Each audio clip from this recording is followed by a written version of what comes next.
तो hello everyone. स्वागत है आप सभी बच्चों का इजी प्रेप पर। एक बार फिर से उम्मीद कर रहा हूँ आप सबकी तैयारी बहुत ही ज़बरदस्त चल रही होगी।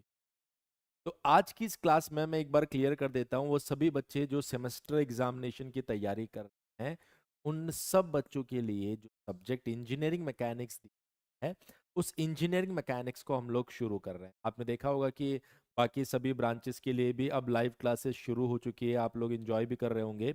तो ये जो क्लास है वो सेमेस्टर के स्टूडेंट्स के लिए है डेडिकेटेडली। अब सेमेस्टर और कॉम्पिटिटिव एग्जाम कैसे अलग अलग होता है थोड़ा उसको भी समझ लेते हैं। जब हम किसी कॉम्पिटिटिव एग्जामिनेशन के लिए इंजीनियरिंग मैकेनिक्स पढ़ते हैं तो वहां पर हमें स्टेटमेंट्स या मैं कहूं कि ज्यादा थ्योरी की जरूरत पड़ती नहीं है। लेकिन वहीं जब हम लोग बात करते हैं सेमेस्टर एग्जामिनेशन के लिए, तो सेमेस्टर एग्जामिनेशन में क्या होता है कि बहुत सारी चीजें जो वर्बली हम लोग बोलते हैं उन सब चीजों को भी बोर्ड पर लिखना पड़ता है ताकि आप लोग अपने एग्जाम के अंदर भी कॉपी के अंदर लिख सकें। इसलिए कुछ ऐसी चीजें भी आप यहाँ पर देखने वाले हैं जिसमें आपको कभी ऐसा लगेगा कि यार सर जैसे इसमें समझने का है नहीं। स्टिल हम उसको डिस्कस करेंगे क्योंकि हो सकता है एग्जाम में कभी कॉपी भरने के वो चीज काम में आए। और दूसरी इंपॉर्टेंट चीज इंजीनियरिंग मैकेनिक्स जो आपका सब्जेक्ट है ना, अगर आप इस सब्जेक्ट को देखोगे तो ये पूरा कंसेप्चुअल सब्जेक्ट है। जैसे अभी यहाँ पर आ रहा है आपके पास हिस्ट्री ऑफ इंजीनियरिंग मैकेनिक्स, अब यहाँ कोई कंसेप्ट नहीं है, लेकिन ये ऐसी चीजें हैं जो मैं आप लोगों को बताऊंगा जरूर।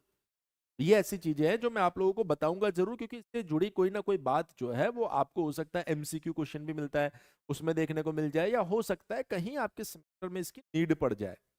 ठीक है सर, एप्लीकेशन पर मैथ्स के 3 मॉड्यूल दिए हुए हैं, वो देख ले या लाइव देखे। बेटा अब सब लाइव देखना है, जो भी लाइव आ रहा है ना उसको लाइव देखिए आप, तभी आपको मजा आएगा। ये दोनों ही इतने कंसेप्चुअल सब्जेक्ट है, मतलब मुझे ऐसा लगता है कि अगर सबसे ज्यादा कैरी अगर सेमेस्टर में लग रहा होगा ना तो इन्हीं सब में लग रहा होगा आपके सीनियर्स को, है ना। तो शुरुआत करते हैं। तो आज इस क्लास के अंदर, कल भी आपके 9:15 पर ही क्लास रहेगी ना, 9:15 पर ही क्लास रहेगी, ये ध्यान रखना। तो 9:15 पर ही हम क्लास चालू करेंगे और कल ज्यादा अच्छे कंसेप्ट्स आएंगे। आज इंट्रोडक्शन चलेगा। इंट्रोडक्शन का मतलब क्या हिस्ट्री रही इंजीनियरिंग मैकेनिक्स की उसको हम लोग पहचानने वाले हैं। सर यूट्यूब पर बायोलॉजी का भी सेशन लाइव करवा दीजिए। देखिए बायोलॉजी एक ऐसा सब्जेक्ट है जहां पर आपको कोई in depth engineer point of view से, इंजीनियरिंग पॉइंट ऑफ व्यू से कोई इन डेप्थ जाना नहीं है। पर ये एक ऐसा सब्जेक्ट है जिसका आगे फ्यूचर में बहुत ज्यादा यूज होगा। तो हमने जो हाइब्रिड मॉडल बनाया है वो आपकी एप्लीकेशन पे शेयर भी कर रखा है।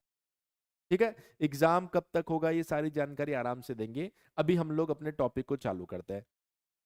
सबसे पहले कुछ थ्योरेटिकल बातें जहां पर मुझे समझाने का कुछ नहीं है, मतलब इनमें मुझे कुछ समझाना नहीं है, सिर्फ आपको बताना है कि जो इंजीनियरिंग मैकेनिक्स है उसकी हिस्ट्री कैसे चली थी, ताकि आपके दिमाग में भी ये चीज रहे कि कब क्या क्या हुआ है। उसके बाद में हम अपने इंजीनियरिंग मैकेनिक्स के डेफिनेशन के ऊपर आ जाएंगे। ये मेरे ख्याल से प्रॉपर विजिबल होगा, विजिबिलिटी में तो कोई दिक्कत नहीं होनी चाहिए। मैं भी अपने मोबाइल में देख लूं क्या? अरे वाह, ये तो बहुत ज्यादा चमक, से भी ज्यादा। ठीक है, तो देखिए यहाँ पर जो चीजें मैं आपको बता रहा हूं उन चीजों को बढ़िया से आप लोग समझ लीजिए, सुन लीजिए। ये सुनने की चीजें हैं। शुरुआत में कुछ चीजें सुनने की आएगी, उसके बाद में कोई सब्जेक्ट जो होता है ना, वो सब्जेक्ट मतलब जब तक बोर्ड पर लिखकर समझाए ना तब तक फीलिंग नहीं आती है। इसलिए हम लोग भी सभी चैप्टर्स लाइव चलेंगे बेटा। इसलिए हम लोग भी ये जो आप पीपीटी देख रहे हैं, ये तो जहां थ्योरी की नीड होगी ना वही हम लेकर आएंगे, ताकि बोर्ड पर अगर मैं ज्यादा थ्योरी लिखूंगा ना तो क्लास थ्योरी में ना खत्म हो जाए। पर जितनी भी चीजें कंसेप्ट है, डायग्राम है, सारे बनाएंगे, सारे डिराइव करेंगे, सारे सॉल्व करेंगे। ऐसे पीपीटी पीपीटी नहीं खेला जाएगा। क्लियर है? ये तो सिर्फ और सिर्फ इसलिए कि भाई हाँ हिस्ट्री है, इसको लिखकर भी क्या करेंगे, इसलिए मैं पहले से सारी चीज ले आया ताकि आप लोगों को एक बार रफली मैं आपको आइडिया दे दूं। देखिए सबसे पहले यहां पर बोला गया the word mechanics was point by Greek philosopher Aristotle. मतलब अगर हम लोग बात करें कि सर ये जो वर्ड मैकेनिक्स आया है तो ये कहां से लाया गया था, ग्रीक फिलोसोफर है एरिस्टोटल, जिसने 384 से 322 बीसी के बीच में, मतलब ये इसके बारे में दिया गया है। हालांकि कि भाई ये एरिस्टोटल कब रहा दुनिया के अंदर हमें इस चीज से मतलब नहीं है। हमें सिर्फ इतना पता है कि भाई जो वर्ड मैकेनिक्स है वो कहां से आया था, ग्रीक फिलोसोफर एरिस्टोटल ने ये वर्ड दिया था। सर अब देखिए ये ऐसी चीज है जहां पर आपको कुछ समझने की नहीं है, इसलिए मैं कोशिश करूंगा कि 10 से 12 मिनट में सारी बातें आपको बता दूं और उसके बाद में कंसेप्ट के ऊपर हम लोग पहुंचे। सर रिकॉर्डेड का नोट्स बना लिए हैं तो फिर नोट्स बनाना है क्या? देखिए मैं मेरा सजेशन तो यह है कि जो लाइव चल रहा है ना उसका आप नोट्स बनाइए, कि बहुत सारी चीजें बदलेगी, है ना, बहुत सारी चीजें बदलेगी। हमने कहा ठीक है सर, कोई दिक्कत नहीं है। तो पहली बात, मैकेनिक्स कहां से आया? Greek philosopher Aristotle. उसके बाद देखिए यहां पर क्लियरली मेंशन किया है कि उसने ये जो वर्ड यूज किया था ये किसके लिए यूज किया था। वो बोल रहा है जितने भी लीवर से जुड़ी प्रॉब्लम्स होती थी ना, और उसके अलावा concept of centre of gravity, ये सारी चीजें आप फ्यूचर में अभी पढ़ने वाले हैं सब्जेक्ट के अंदर। तो मैंने कहा लीवर से जुड़ी प्रॉब्लम और सेंटर ऑफ ग्रेविटी से जुड़ी प्रॉब्लम के लिए वो क्या करता था, ये वर्ड इस्तेमाल करता था मैकेनिक्स के। हाँ भैया, लीवर की क्वेश्चन है या फिर मान लीजिए सेंटर ऑफ ग्रेविटी की मैं स्टडी कर रहा हूं, तो मतलब मैं मैकेनिक्स की स्टडी कर रहा हूं। तो ये जो वर्ड आया था वो हमारे पास में lever and centre of gravity के फॉर्मेट में या उसकी प्रॉब्लम्स के लिए यूज करता था। कौन? एरिस्टोटल। और ये भी बता दिए ये एरिस्टोटल का सन दिया हुआ है भैया, वो किस बीसी में जिंदा था। अब देखिए यहां पर, the first mathematical concept of this subject was developed Archimedes. Archimedes, ये नहीं बोला गया कब डेवलप हुआ, ये आर्किमिडीज का आपको वो दिया गया कि आर्किमिडीज कब था दुनिया में। तो हमने कहा कि सर आर्किमिडीज ने सबसे पहला मैथमेटिकल कंसेप्ट डेवलप किया था इस सब्जेक्ट के लिए, और वो था आपका फर्स्ट लॉ ऑफ हाइड्रोस्टैटिक्स। अगर कोई आपसे पूछता है कि वर्ड किसने दिया, सर एमसीक्यू में ये बात आ सकती है कि बहुत कम चांस है पर आ सकती है, पर सब्जेक्ट की शुरुआत है इस वजह से थोड़ा सा सेमेस्टर पॉइंट ऑफ व्यू से ये हिस्ट्री पता होनी चाहिए। तो एरिस्टोटल ने ये वर्ड यूज किया था मैकेनिक्स, और कहां यूज करता था? Lever and centre of gravity के कंसेप्ट्स के लिए और उसकी प्रॉब्लम के लिए वो यूज करता था। जैसे प्रॉब्लम ऑफ लीवर, अच्छा कुछ बच्चे लीवर को नहीं जानते होंगे, जब आप आगे बढ़ेंगे तो मैं आपको बताऊंगा जो वो पुलिंग के लिए आप एक रॉड टाइप का कुछ इस्तेमाल करते हो ना, आगे डिटेल में बताऊंगा। तो वहां पर वो जो वर्ड है उसके लिए टेक्निकल वर्ड जो होता है ना, उसी को आप लीवर बोलते हैं। अभी तो आप सिंपली बोल सकते हैं कि सर ये देखो एक रॉड है, इससे मैंने एक फोर्स लगाया, ये ऊपर चला गया, लेकिन वहां उसको टेक्निकल वर्ड दिया जाएगा लीवर। अभी हम उसकी बात नहीं कर रहे हैं। उसके बाद जो मैथमेटिकल कंसेप्ट सबसे पहला डेवलप हुआ है वो किसने दिया बेटा? आर्किमिडीज ने। और वो कौन सा था? First law of hydrostatic. फिर आप देखिए यहां पर धीरे धीरे और आगे ये चीजें बढ़ने लग गई, और उसके बाद में देखिए इन 1325 Jean Buridan of Paris University proposed an idea that a body in motion possessed a certain impetus that is known as motion, या बोल सकते हैं that is motion। तो आप बोल सकते हैं कि सर जो आपके पास में जीन बुरिडन है, जो पेरिस यूनिवर्सिटी में अंदर अपनी स्टडी कर रहा था या वहां पर इसके ऊपर रिसर्च कर रहा था, उसने आपको मोशन से जुड़ी जानकारी दी। मतलब अगर एक बॉडी मोशन कर रही है तो आप कैसे इस चीज के बारे में बताएंगे कि सर ये मोशन कर रही है। जैसे सर आज अगर मुझसे कोई पूछता है कि मोशन को कैसे डिफाइन करेंगे, तो मैं कहूंगा कोई भी बॉडी जो है उसका जो पोजीशन वेक्टर है अगर वो समय के साथ लगातार बदल रहा है तो इट मींस वो बॉडी मोशन में है। ने कहा लेकिन सर क्या ये सारी चीजें आपने दी है? नहीं, हमने नहीं दी है, ये सारी चीजें पहले से दे दी गई है जिसको हम आपके सामने एक्सप्लेन कर रहे हैं। और अभी 10 मिनट के बाद में हम उन्हीं चीजों में जाएंगे, लेकिन 10 मिनट तक मैं आपको ये सारी चीजें बता रहा हूं कि कब कब किस चीज के बारे में बताया गया और कब आपका एक्चुअल में इंजीनियरिंग मैकेनिक्स सब्जेक्ट डेवलप हो गया है। क्लियर है? तो हमने कहा कि सर यहां पर मोशन की जानकारी 1325 में आपको पेरिस यूनिवर्सिटी में जीन बरिडन ने दिया था। उसके बाद में जो नेक्स्ट पॉइंट आप देख रहे हैं वो क्या है? इन द पीरियड 1325 से 1350 a group of scientist lead by the Thomas Bradward Bradwardine of Oxford University did lot of work on plane motion of bodies. देखिए आप 1325 के अंदर मोशन के बारे में चर्चा हो चुकी है, बोला हाँ सर। अब 1325 से 1350 के बीच में थॉमस साहब ने क्या किया था, जो ऑक्सफोर्ड यूनिवर्सिटी जिसके बारे में आप लोग भी खूब सुने होंगे, वहां पर प्लेन मोशन ऑफ बॉडीज के बारे में स्टडी की थी। तो आप देखिए डेवलपमेंट कैसे हो रहा है। पहले तो वर्ड यूज होता था इन प्रॉब्लम्स के लिए, उसके बाद पहला मैथमेटिकल मॉडल आया, फिर मोशन को डिफाइन किया गया, फिर प्लेन मोशन ऑफ बॉडीज की स्टडी की गई 1325 से 1350 के बीच में। मैंने कहा ठीक है सर, कोई दिक्कत वाली बात नहीं है, इस हिस्ट्री से हमें कोई खास मजा आ नहीं रहा है, पर हाँ हिस्ट्री हमें जाननी जरूरी है क्योंकि आप इंजीनियरिंग मैकेनिक्स पढ़ रहे हैं। फिर उसके बाद में the famous name Leonardo da Vinci, जो कि एक बहुत अच्छा great engineer and painter, gave many ideas in the study of mechanics mechanism. देखिए मैकेनिक्स और मैकेनिज्म दोनों अलग अलग टर्म है, मैकेनिक्स और मैकेनिज्म दोनों अलग अलग टर्म है, ध्यान रखना। तो इसने जो आइडिया दिया, study of mechanism, friction, motion of bodies on inclined plane. 1325 से 1350 के बीच जो ऑक्सफोर्ड यूनिवर्सिटी के अंदर स्टडी हुई थी, जो थॉमस साहब ने लीड करते हुए बहुत सारे साइंटिस्ट के साथ स्टडी की थी, वहां प्लेन मोशन के ऊपर आपने बॉडीज की स्टडी की थी। लेकिन अब यहां पर आप देख रहे हैं 1452 से 1519 में जो लियोनार्डो दा विंसी है उन्होंने इंक्लाइंड प्लेन के ऊपर बॉडीज के मोशन की स्टडी की है, फ्रिक्शन के बारे में बहुत सारी बातें बताई है और मैकेनिज्म के बारे में बहुत सारी बातें बताई है। सर मैं तो ना फ्रिक्शन जानता हूँ ना मैकेनिज्म जानता हूँ, बॉडी कैसे इंक्लाइंड प्लेन पर मूव करती है ये भी नहीं जानता हूँ। मैंने कहा ये सब डिटेल में मैं पढ़ाऊंगा, अभी सिर्फ हिस्ट्री बता रहा हूँ कब कब क्या हुआ था, 5 मिनट और बताऊंगा फिर हम हमारे सब्जेक्ट के ऊपर आ जाएंगे। हमने कहा ठीक है सर।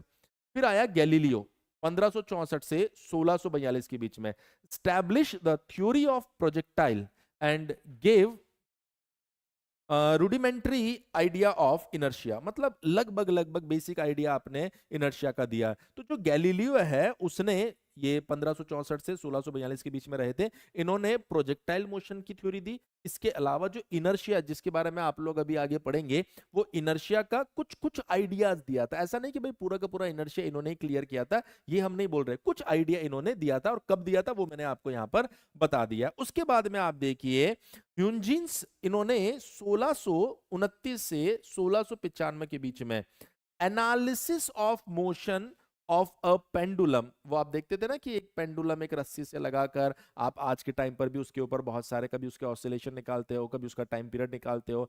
इसने उसका पूरा एनालिसिस करके आपको उस टाइम पर कंप्लीट डिटेल दी थी। कब? 1629 से 1695 के बीच में भाई साहब थे, उस टाइम पर उन्होंने इसकी स्टडी करके आपको आइडिया था। तो आप कैटेगरी, मतलब अगर आप एक सीक्वेंस देखेंगे तो एक छोटे से वर्ड से कैसे कैसे कैसे कैसे धीरे धीरे आप प्योर मैकेनिक्स की साइड बढ़ते जा रहे हो, और कब कब क्या क्या हुआ वो सारी चीजें मैं आपको यहां पर बता रहा हूं। अब आप देखिए यहां पर scientific history of engineering mechanics start with sir Isaac Newton, जिसको आप लोग मेरे ख्याल से बहुत बढ़िया तरीके से जानते होंगे।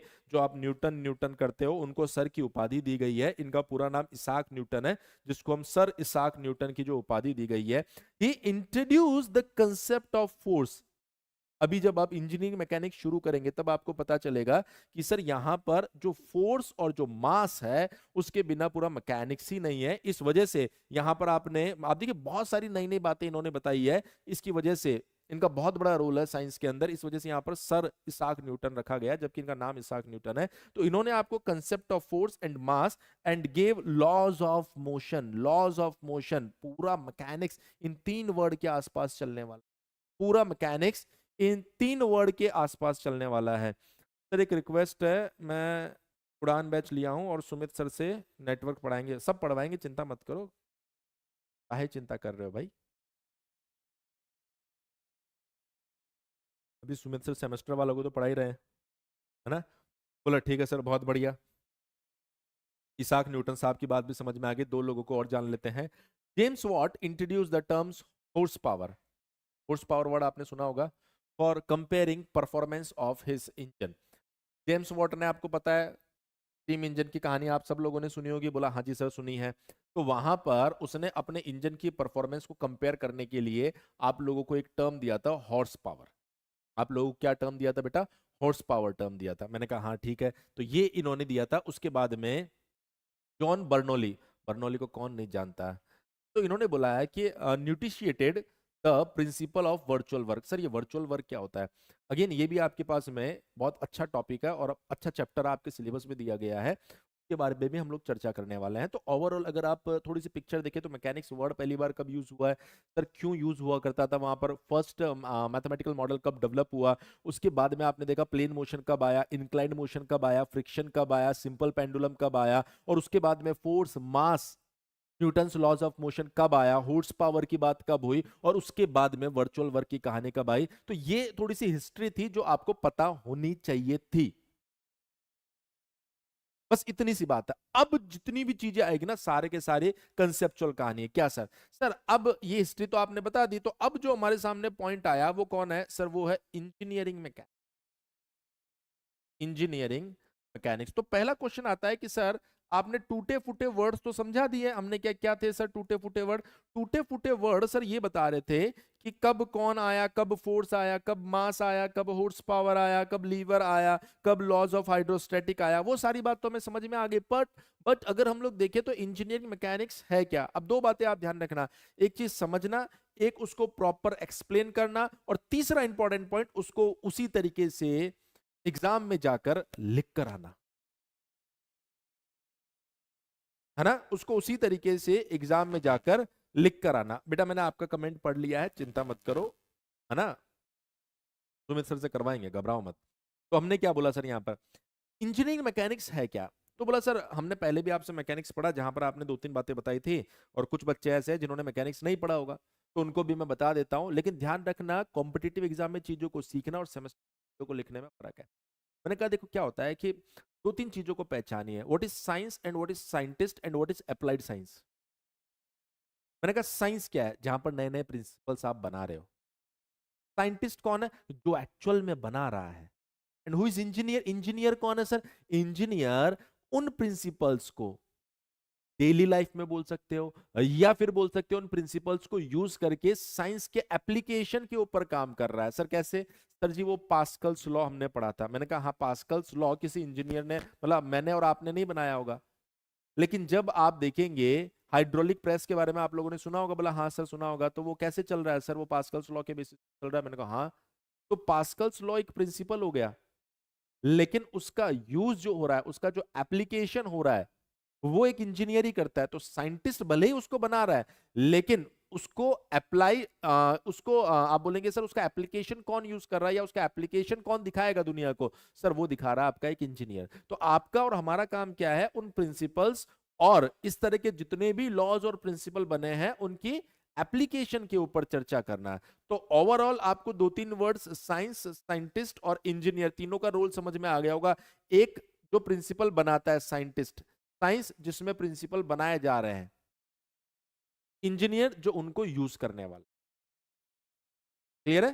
चलिए सर एली में जो पढ़े हैं सिलेबस डिफरेंट है क्या सेमेस्टर सिलेबस?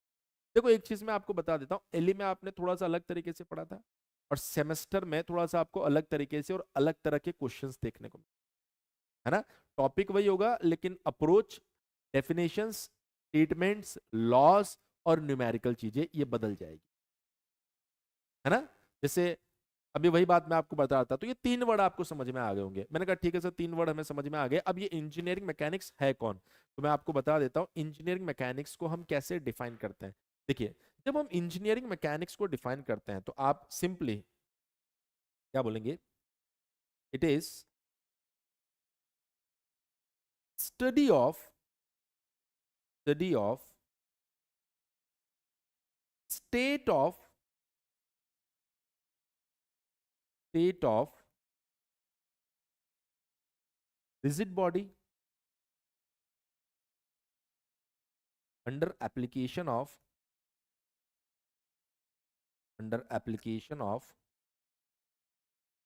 External forces. इस स्टेटमेंट को अगर आप समझने की कोशिश करोगे तो इंजीनियरिंग मैकेनिक्स समझ तो आ जाएगा, लेकिन जब इतनी सी बात आप एग्जाम में लिख कर आओगे तो भैया मार्क्स नहीं। और यही कॉम्पिटिटिव एग्जाम और सेमेस्टर एग्जाम में फर्क आ जाता है। तो पहले मैं इसको समझाता हूं, फिर मैं बताऊंगा लिखना कैसे है।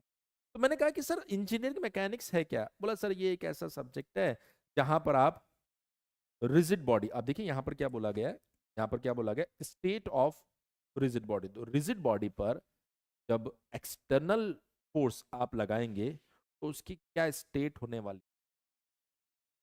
उसी को हम लोग, या उसी की स्टडी हम लोग इंजीनियरिंग में क्या, बोला कोई भी रिजिड बॉडी जो होती है, उस रिजिड बॉडी पर जब आप एक्सटर्नल फोर्स लगाओगे तो एक्सटर्नल फोर्स लगाने पर उसकी स्टेट क्या रहने वाली है, उसकी स्टडी हम लोग क्या करने वाले हैं, इंजीनियरिंग मैकेनिक्स में करने वाले हैं। तो हमने कहा यार सर बात तो समझ में आ गई, पर क्या एग्जाम के अंदर इतना लिखना पड़ेगा? नहीं, एग्जाम में भी आपको बहुत कुछ लिखना पड़ेगा।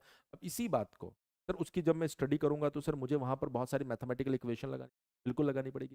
सर जब मैं उसकी स्टडी करूंगा तो मुझे बेसिक फिजिक्स की बहुत सारी जरूरत पड़ने वाली है, बिल्कुल पड़ने वाली है। तो अब मैंने इन सारी बातों को बनाकर आप लोगों के लिए इस डेफिनेशन को मॉडिफाइड कर दिया। अब आप इस स्टेटमेंट को पढ़ो, फिर मैं आपको वापस से उन चीजों को समझाता हूं। तो देखिए सेमेस्टर में लिखने के लिए आपके पास में स्टेटमेंट या कंटेंट होना जरूरी है। कॉम्पिटिटिव एग्जाम के लिए आप हो सकता है बुलेट पॉइंट से चीजों को सीख ले, या फिर छोटे छोटे वर्ड से चीजों को सीख ले। तो सेमेस्टर पॉइंट ऑफ व्यू से आप उसी बात को, हमने देखिए यहाँ पर पूरा ऑर्गेनाइज तरीके से आप लोगों के सामने लिखा है, engineering mechanics is the application of physics which deals with designing and analysis mechanical system बोल रहा है फिजिक्स जो आपके पास में है उसका एक एप्लीकेशन है जो डिजाइनिंग एंड मैकेनिकल सिस्टम के एनालिसिस में काम में लिया जाता है.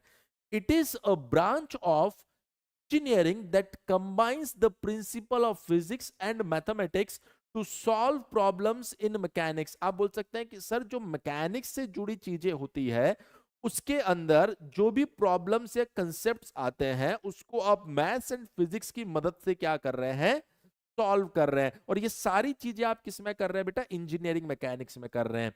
The goal of engineering mechanics is to understand and predict the behaviour of this system under various loading condition. अब आप मेरी बात को समझना, एक छोटी सी बात को आपको कहीं ना कहीं प्रॉपर तरीके से ऑर्गेनाइज्ड वे में लिखना पड़ेगा, लेकिन जो बात काम की होती है ना हम उसको उठा लेते हैं और कॉम्पिटिटिव एग्जाम में सिर्फ उतनी ही बात करते हैं. इस वजह से जब आप मुझसे ही कॉम्पिटिटिव एग्जाम की बात करेंगे तो मैं सिर्फ और सिर्फ एक लाइन में बताऊंगा, जब आप मुझसे सेमेस्टर की बात करोगे तो मैं उसी की जगह 6 लाइन बताऊंगा.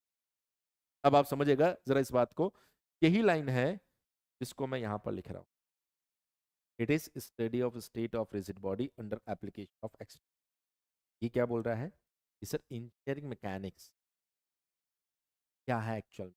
बोल रहा है कि सर जो सिस्टम्स आपके पास में, अब इस सिस्टम एक रिजिड बॉडी हो सकती है, एक मैकेनिकल सिस्टम हो सकता है, कोई स्ट्रक्चर हो सकता है, कुछ भी हो सकता है जिसके ऊपर वेरियस लोडिंग कंडीशन, मतलब अगर आप कोई एक्सटर्नल फोर्स वहां पर लगा रहे हो तो हमें क्या करना है बेटा, उसके प्रिडिक्शन, लाइक उसमें मोशन होगा कि नहीं होगा. It means state, it means state की स्टडी आप कर रहे हैं. तो यहां पर सिर्फ और सिर्फ चीजों को रिप्रेजेंट करने की जरूरत है. तो जो पहले एक लाइन मैंने आपको लिखी थी, आपको जब सेमेस्टर में लिखना है तो इस तरीके से वहां पर मेंशन करना पड़ेगा कि जो इंजीनियरिंग मैकेनिक्स है वो फिजिक्स का आपका एक एप्लीकेशन है जिसके अंदर आप डिजाइनिंग एंड मैकेनिकल सिस्टम. उसके बाद में आपको जो दूसरा पॉइंट वहां पर इंट्रोड्यूस करवाना है वो बताना है कि भैया फिजिक्स और मैथमेटिक्स का एक ऐसा कॉम्बिनेशन है जो मैकेनिक्स से जुड़ी प्रॉब्लम को सॉल्व करता है. और तीसरी बात आपको यहां पर यह बताना है कि सर यहां पर सिस्टम्स के ऊपर जो अलग अलग लोडिंग आती है उस लोडिंग के इफेक्ट की स्टडी और उसके इफेक्ट के प्रिडिक्शन की स्टडी हम इस सब्जेक्ट के अंदर करते हैं. मैं चाहूंगा एक बार सभी बच्चे बताएंगे ये बात आप लोगों को क्लियर हुई या नहीं हुई कि इंजीनियरिंग मैकेनिक्स में एक्चुअल में हम करते क्या है. और जब आप ये चीजें बताओगे तो आप सभी बच्चे जानते हैं कि सर देखिए इंजीनियरिंग मैकेनिक्स की अगर हम लोग बात करें तो इस मैकेनिक्स का एप्लीकेशन आपको बहुत सारी जगह देखने को मिलता है. आप कहेंगे सर कोई भी मैकेनिकल सिस्टम जो होता है उसके अंदर आपको देखने को मिलेगा, सिविल के जितने भी प्रोजेक्ट्स होते हैं उसमें देखने को मिलेगा. अरे अभी कोविड आया था तो कोविड के अंदर जो आप क्या बोलते हैं वो आपने देखा होगा ना, शोरूम्स के बाहर में एक पंप, पैर से आप पंप करते थे फिर सैनिटाइजर आता था, वो क्या था, वो एक आपका मैकेनिज्म ही तो था, वो भी इसी का एप्लीकेशन. तो इस सब्जेक्ट के अगर एप्लीकेशन की आप बात करेंगे तो आपको एप्लीकेशन हर फील्ड में देखने को मिल रहा है.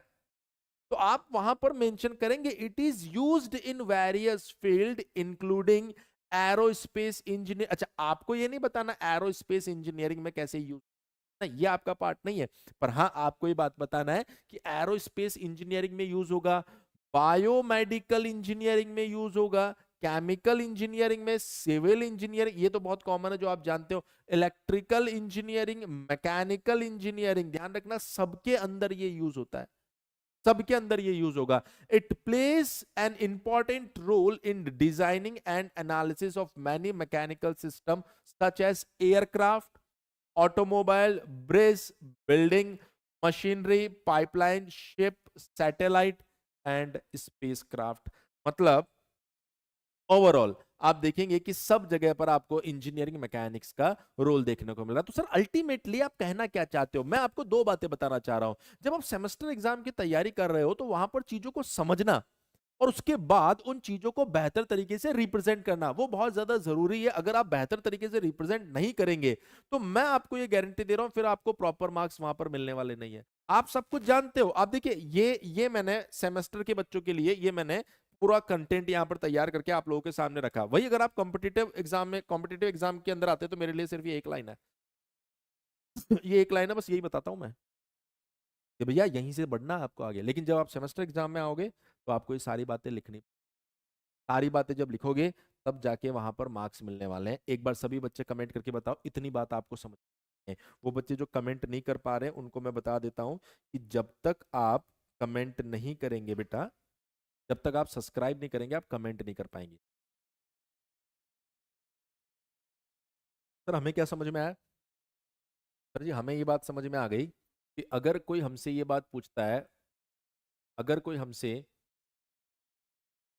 ये बात पूछता है what is, what is engineering mechanics,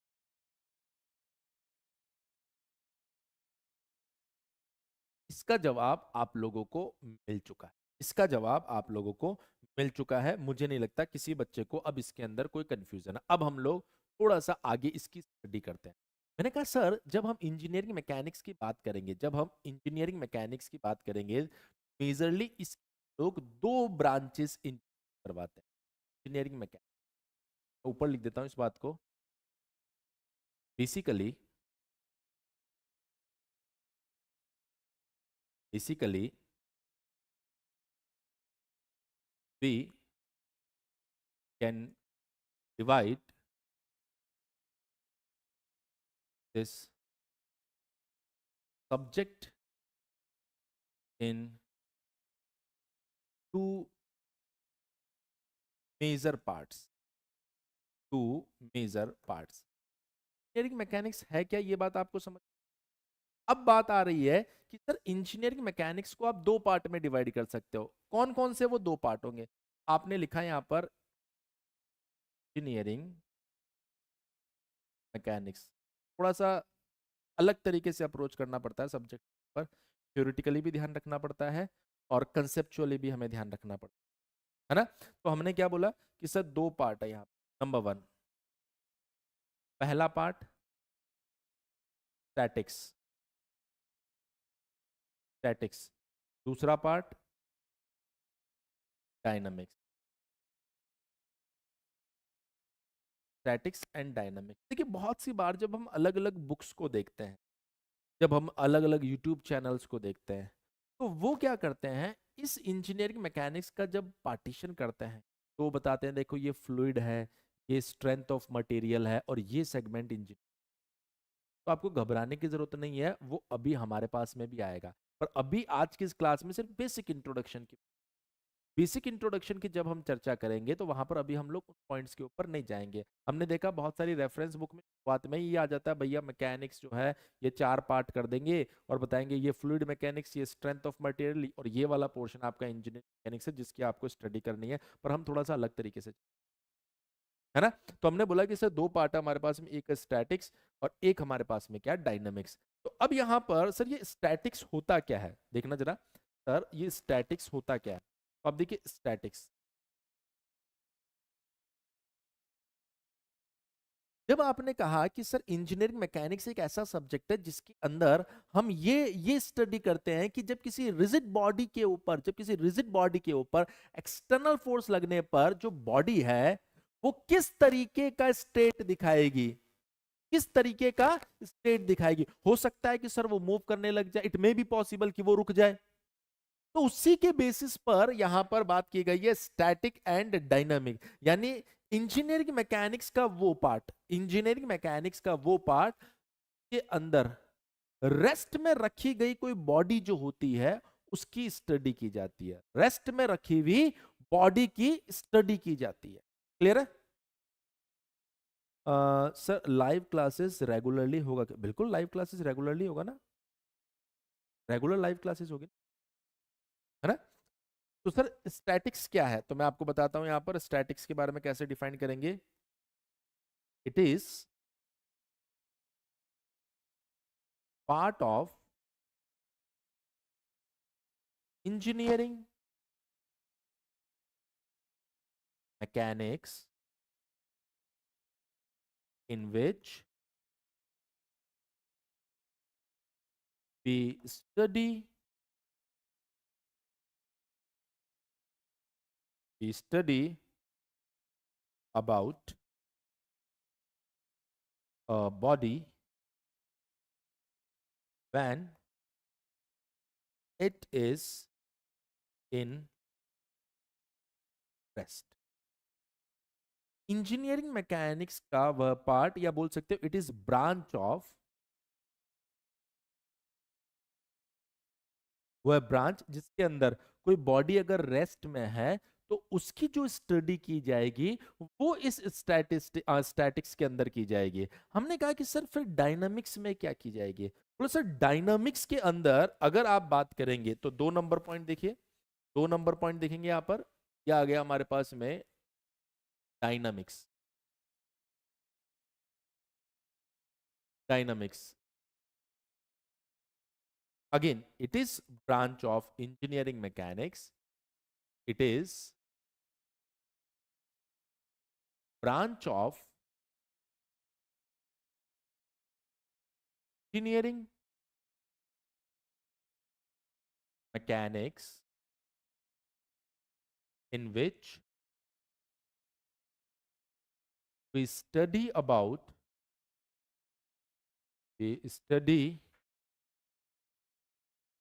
about a body when body is in motion।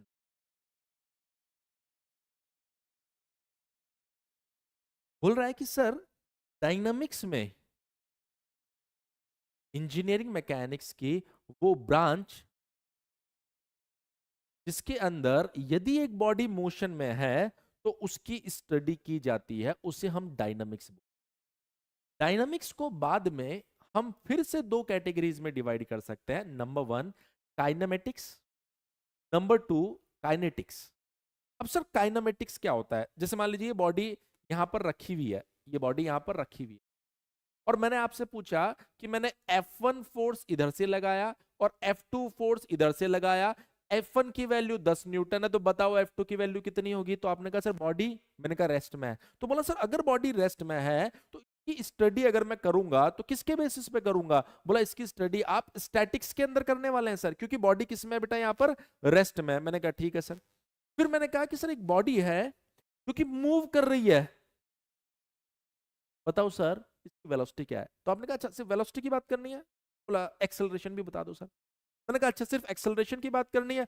आपने कहा एक काम करो डिस्प्लेसमेंट भी बता दो। मैंने कहा सिर्फ यही बातें करनी है ना? बोला हाँ सर यही बातें करनी है। तो मैंने कहा अगर आप without considering cause of motion, motion का जो कारण है अगर आप उसको कंसीडर नहीं करते हैं और ऐसी कंडीशन में आप स्टडी कर रहे हैं तो डायनामिक्स के उस पार्ट को बोला जाता है काइनेमेटिक्स। क्या बोलते हैं हम लोग? काइनेमेटिक्स। अगर मान लीजिए आपकी बॉडी मोशन में है और आपने कहा कि सर क्योंकि बॉडी मोशन में है तो बताओ इसके ऊपर जो फोर्स लग रहा है F1, इस F1 की वजह से मान लीजिए हमने एक और फोर्स लगाया F2, तो बताओ कितना रिटार्डेशन आ रहा है या फिर कितना फोर्स मैं लगाऊं जिसकी वजह से बॉडी में इतना एक्सेलरेशन है? तो आप अरे अरे अरे सर फोर्स की बात कर रहे हो? मैंने कहा हाँ। बोला फोर्स और टॉर्क ये किसी बॉडी में मोशन के कारण होते हैं, लेकिन सर ये फोर्स और टॉर्क होते क्या? मैंने कहा आगे पढ़ाऊंगा अभी। किसी बॉडी में मोशन का कारण कौन हो गया?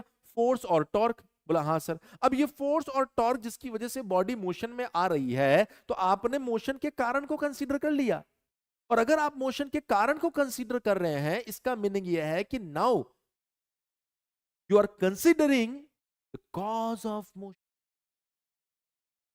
Or whenever you are considering the cause of motion, this study will not consider in kinematics. ये स्टडी काइनेमेटिक्स में कंसीडर नहीं की जाएगी। It is a different kind of study which will consider in the second part of dynamics which is known as kinetics। ये एक अलग तरह का आपका स्टडी है जो डायनामिक्स के दूसरे पार्ट जिसको हम बोलते हैं काइनेटिक्स, उसके अंदर की जाती है। तो आप कहेंगे सर यहां से मुझे क्या समझ में आया? बोला सर यहां से मुझे समझ में आया dynamics, dynamics can also classified in two more categories. Two more categories. Number one, kinematics. Kinematics. Number two, kinetics. Number two, kinetics. अब मैं यहां पर इंट्रोड्यूस कराऊंगा kinematics.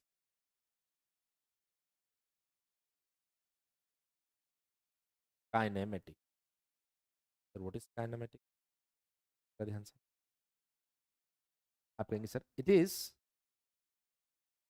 Is part of dynamics which we study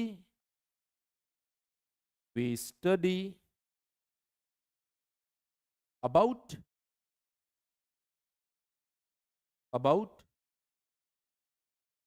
motion of particle or body without considering cause of motion.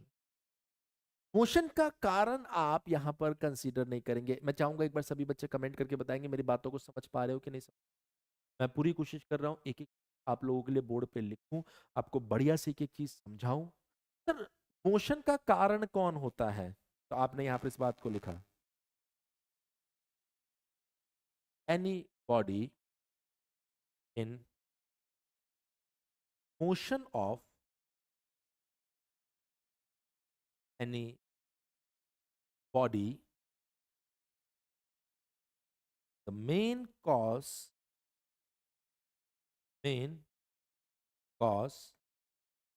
Force और torque. ये क्या होते हैं ये फिर मैं अभी पढ़ाऊंगा. जो मेन कारण है वो और टॉर्क होता है. इट मींस आप बोल रहे हो कॉज की स्टडी नहीं करनी, इसका मतलब फोर्स और टॉर्क की स्टडी नहीं करनी. तो फिर किस स्टडी करनी है? सिर्फ और सिर्फ मोशन स्टडी करनी है. एक बार मैं कमेंट ले लेता हूँ. आदित्य सर क्लास के साथ नोट्स बनाए आफ्टर कंप्लीट क्लास. क्लास जब कंप्लीट हो जाएगी तो नेक्स्ट डे आपके पास में पीडीएफ आ जाएगी इसकी आपके एप्लीकेशन पर आराम से. 2 दिन डेमो क्लास था तो आज एक क्लास था, कल भी आपका यूट्यूब पर ही रहेगा और उसके बाद तो एप्लीकेशन पर ही चलना है ना.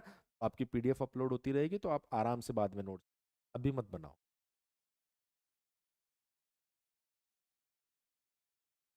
है ना. अभी बढ़िया से समझो. इसका मतलब सर कॉज की स्टडी नहीं करनी मतलब फोर्स और टॉर्क की स्टडी नहीं करनी है. ठीक है, तो आपने क्या कहा, इसका मतलब क्या हो गया? That is in this part of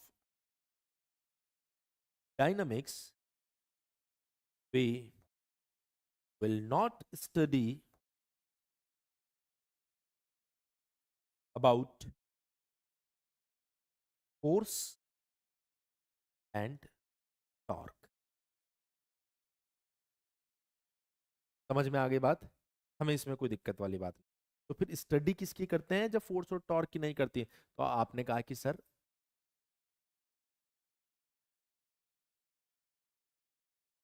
we only study study about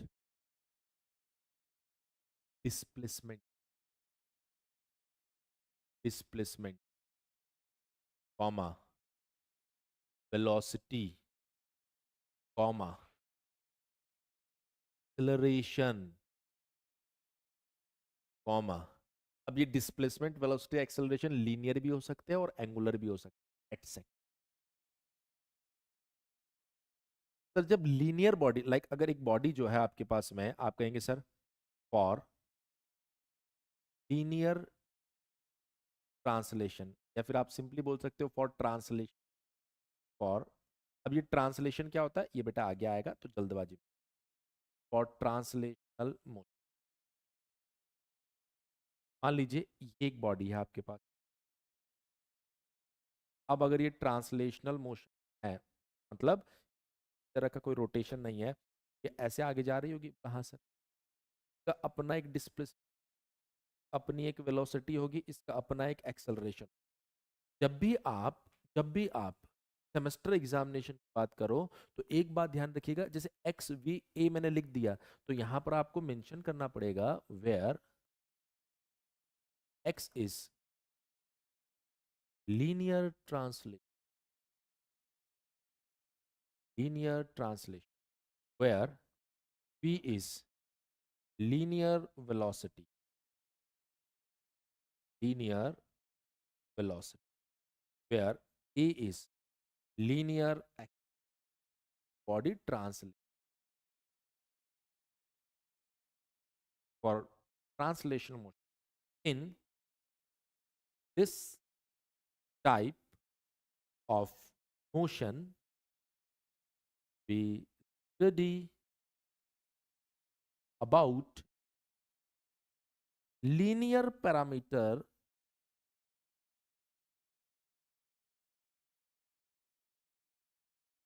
like x, v, a of body.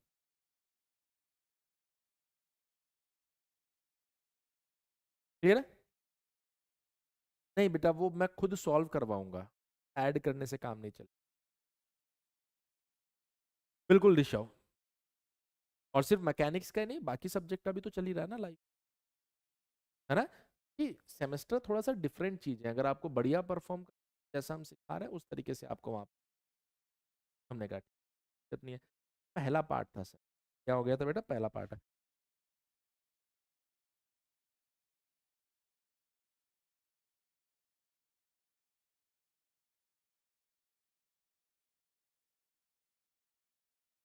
Kinematics, हमें समझ में आ गया। अब ऐसे ही दूसरा पार्ट कौन सा है सर जी? दूसरा पार्ट है काइनेटिक्स। दूसरा पार्ट क्या है आपके पास में? काइनेटिक्स। हमने कहा सर जी काइनेटिक्स,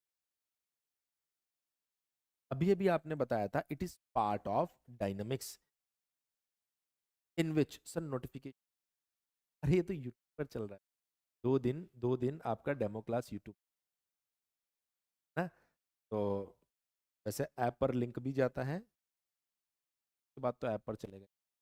हाँ, it is it is part of is part of dynamic which we study about of a body with cause of motion. That is, this part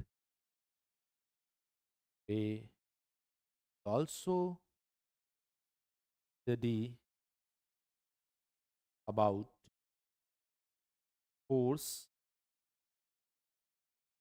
torque. जब आपके पास में काइनेटिक्स की बात होती है तो आपको इस चीज का ध्यान रखना है कि सर उस पर्टिकुलर बॉडी के लिए अब आप फोर्स और टॉर्क की स्टडी भी करोगे, क्योंकि काइनेटिक्स की स्टडी चल रही है। तो काइनेटिक्स में फोर्स और टॉर्क को भी कंसीडर किया जाएगा, काइनेमेटिक्स में सिर्फ और सिर्फ आपको किसको कंसीडर करना है? Velocity, displacement. ये जस्ट बेसिक बेसिक इंट्रोडक्शन आज मैंने आपको दिया है, मेरे ख्याल से आप लोगों को आ गया होगा।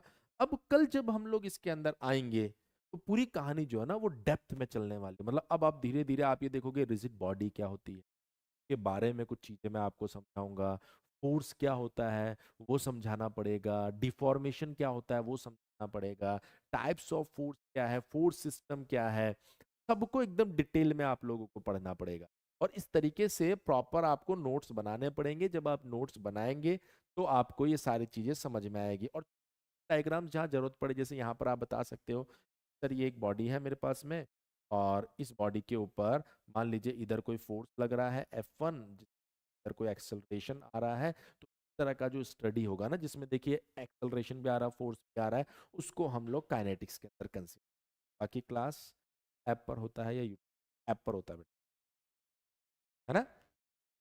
मैं उम्मीद कर रहा हूँ कि ये बात आपको समझ में आई होगी, बच्चे को रहा नहीं होगा। अगेन मैं एक बार रिपीट कर देता हूँ, वो बच्चे जिन्होंने अपने आप को उम्मीद बैच के अंदर एनरोल नहीं कर रखा है, मैं बता देता हूँ यहाँ पर live plus recorded classes, PDF notes, IQs, question complete, numerical, regular doubt sessions आप लोगों को मिलने वाले हैं। और जो आपके सेमेस्टर का कोर्स है, कोई भी एक सेमेस्टर का कोर्स अगर आप लेते हैं, अभी आपको ऑफर में सिर्फ 999 रुपए में मिल रहा है। अगर आपको कॉम्बो ऑफर चाहिए, लाइक कॉम्बो सेमेस्टर का कोर्स चाहिए, जैसे आप थर्ड प्लस फोर्थ, या ऑडियो रुक रुक के आ रहा है, एक बार बताएंगे, है ना?